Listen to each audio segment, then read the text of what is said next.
ሰላም አለይኩም ቤተሰብ እንደምን አላችሁ እንደናችሁ እስኪ ዛሬም ላስቸግራችሁ ዛሬም ተመልሼ በኡስሚ ጉዳይ ብቅ ብዬላችኋለሁ ኡስሚን እንግዲህ ያለበትን ደረጃና ያለበትን ችግር እስኪ ላውራችሁ ዛሬ ማለት ነው ኡስማን አልহামዱሊላህ ከጥሩ ነገር ልነሳ አልহামዱሊላህ ከስተዛሬው የህክምናውንም ጨርሶ የተሻለ ደረጃ ላይ ነው ያለው የተሻለ ደረጃ ላይ አልহামዱሊላህ ግን በጣም አሁንም ቢሆን በጣም ችግር ላይ ነው እየተጨናነቀ ነው የገንዘብ ማጣት አንድ ሰው አንድ ቤት ብቻውን አንድ ክላስ ተከራይቶ ሲኖር ብዙ ነገር አለ የቤት ኪራይ አለ ካራባው አለ የምግብ አለ የመድኃኒት አለ ደግሞ የሚጠቀመው መድኃኒት በጣም ውድ ነው ብቻ በእናንተ ጥረት በእናንተ ብርታት አልহামዱሊላህ እዛ አድርሳችኋል ካንዳይል 2-3 ጊዜ ኦፕሬሽን ተደርጓል ብዙ ሺህ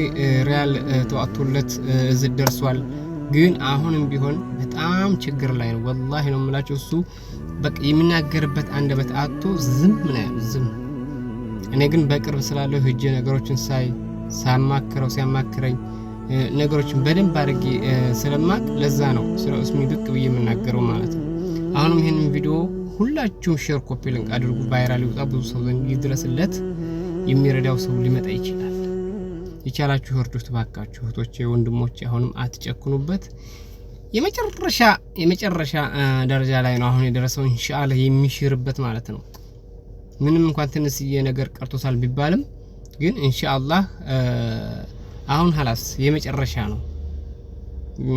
ቁስሉስ ከሚድን ድረስ ቢያንስ 3 ወር 4 ወር 5 ወር 6 ወር ድረስ ሊቆይበት ይችላል ቢልም እንኳን ዶክተሩ خلاص እሱ ተስፋለው ከቀን ቀን እየተሻለው ስለሆነ ግን እዛው ድረስ 6 ወር ድረስ የ6 ወር ቤት ኪራይ ያለበት የመድኃኒት ግዢ ያለበት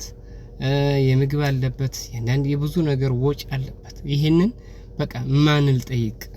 ለማን ላማከር እኔ እህቶቼ ወንድሞቼ አስቸገርኩኝ እዛ ደረሱ ተንግድ በኋላ ደግሞ እንዴት ልሁን ነው የሚለው እሱ ስለዚህ የቻላችሁ እንደው የኡስማን ጉዳይ ጠልቃችሁ የምታውቁ አስጨክንም በሱ ጉዳይ ስለዚህ እንርዳው ለማለት ነው አሁንም ቢሆን እና ጥጋቡ እና ሰይዶ ረባቦ እስኪ ለሁላችሁ ሼር አድርጉላቸውና አንድ ቀን እንደምንም ብለው ማለት በቤታቸው አንድ ቀን በቃ የማሰባሰብ የእርዳታ ላይቭ ላይ ገብተው ቢያሰባስቡለት ኢንሻአላህ ለሱ ዛሬ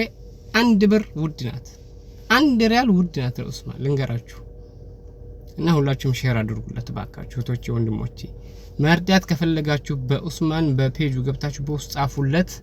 ወይንም ደግሞ በስልክ ቁጥራችን ይሄን ብታናገሩኝ ቀጥታ ኡስማን እናገናኛችኋለሁ 0534437260 በዚህ በዋትስአፕ ብቻ ብታናገሩኝ ኡስማን ቀጥታ አገናኛችኋለሁ ከዛ እሱ መርዳት ትችላላችሁ ማለት ነው